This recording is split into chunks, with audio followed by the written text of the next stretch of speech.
నిన్న మధ్యాహ్నం మొదలైన మంటలు ఇప్పటివరకు కూడా చల్లారని పరిస్థితి. రెండో రోజు చీకటి పడింది, ఇప్పటికి కూడా మంటలు అదుపులోకి రాలేదు ఇంకా జీడిమెట్లలో. ఒకసారి మనం చూద్దాం. ఎస్ఎస్వి ఫ్యాక్టరీలో ఏదైతే ప్లాస్టిక్ సంచులు తయారవుతాయో ఆ ఫ్యాక్టరీలో పరిస్థితి చూస్తే ఇప్పటికీ కూడా మంటలు చూడవచ్చు మీరు విజువల్స్లో. ఇంకా లోపల నుంచి మంటలు ఏ విధంగా ఎగసి పడుతున్నాయో ఆ మంటలు కూడా మీరు విజువల్స్లో చూడొచ్చు. అప్పుడప్పుడు వంటలో మా వారి సహకారం, త్వరగా వడ్డించమని పిల్లల అధికారం. తెలుగింటి ఆడపడుచుగా సహకారమైన మమకారమైన ఏ కారమైనా ఒకే ఒక్క ఆకారం. TDH రిషికాకారం. చాలా డేంజరస్ కెమికల్ ఇది. ఒక్కసారి మంటలు అంటుకుంటే ఆక్సిజన్ అందనప్పుడల్లా కూడా మంటలు మరింతగా ఎగిసి పడతాయి. ఒక్కసారి విజువల్స్లో చూస్తే ఇప్పటికీ రెండో రోజు రాత్రి పరిస్థితి మనం చూస్తున్నాం. ఈ రాత్రంతా కూడా మంటలు అదుపు చేయడం కష్టమే. ఓ పక్క ఇప్పటికే దాదాపు కూకట్పల్లి, సనత్ నగర్, జీడిమెట్ల ఇలా ఈ ఫైర్ స్టేషన్ నుంచి ఇప్పటికే 150కి పైగా ఫైర్ ఇంజిన్లు వచ్చాయి. నిరంతరంగా ఇక్కడ ఏదైతే సమీపంలోని చెరువుల దగ్గర నుంచి కానీ పెద్ద ట్యాంకుల దగ్గర నుంచి కానీ వాటర్ తెస్తూ ఎప్పటికప్పుడు వాటర్తో ఆ మంటలు ఆర్పే ప్రయత్నం చేస్తున్నప్పటికీ కూడా ఇంకా అదుపు చేయలేని పరిస్థితి. ఇంకా మరిన్ని రోజులు సమయం పడుతుందో కూడా ఒక క్లారిటీ రాని పరిస్థితి అయితే స్పష్టంగా కనిపిస్తుంది. ఈ మధ్యకాలంలో ఇంత వేగంగా మంటలు, ఇంత భారీ మంటలు ఏకంగా ఫైర్ శాఖకు ముఖ్యంగా ఒక సవాలుగా మారిన మంటలు ఏది కూడా లేదు. ఇది భారీ అగ్ని ప్రమాదం అని చెప్పొచ్చు. అయితే ప్రమాదం సంభవించిన దానికి కారణాలు ఇంకా స్పష్టంగా తెలియరాలేదు, అధికారిక ప్రకటన రాలేదు.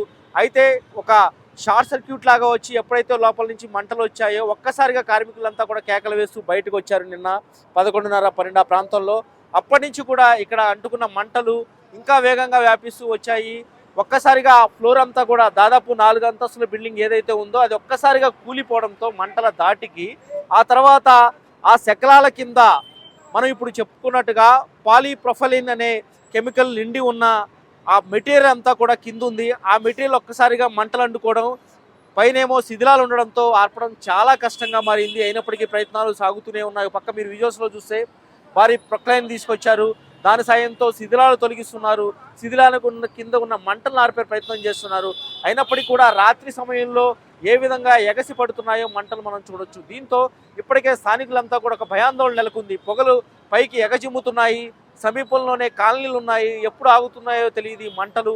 ఎప్పుడు గాలులకు అటువైపుగా ఈ మంటలు కానీ పొగలు కానీ ఎగిసిపడితే తమ పరిస్థితి ఏంటనేది ఒక ఆందోళన అయితే జీడిమెట్టలో కనిపిస్తుంది. జీడిమెట్ట ఇది మొత్తం ఈ కాంపౌండ్ అంతా చూస్తున్నా ఎలా ఉందో పరిస్థితి. మరో పక్క ట్రాఫిక్ అంతా కూడా అంతరాయం కలుగుతుంది. ఒక పక్క ఏదైతే ఫైర్ సిబ్బంది దీన్ని ఎలా ఆర్పాలనేది ఎప్పటికప్పుడు ఉన్నతాధికారులు సూచనలు ఇస్తున్నారు, కానీ ఆరే పరిస్థితి కనిపించడం లేదు. ఏబీపీ దేశం ఇక్కడ ఫైర్ శాఖ ఉన్నతాధికారితో మాట్లాడినప్పుడు వాళ్ళు చెప్తున్నది ఒకటే, ముఖ్యంగా ఇక్కడ చాలా కెమికల్ అనేది ప్రమాదకరమైన కెమికల్. ఈ కెమికల్ కారణంగానే ఇంత వేగంగా మంటలు వ్యాపించాయి. కాబట్టి దీన్ని కంట్రోల్ చేయడం చాలా కష్టమైన పరిస్థితి. ఇంకా ఇది ఇప్పుడు ఈరోజు కంట్రోల్లోకి వస్తుందంటే స్పష్టంగా చెప్పలేము.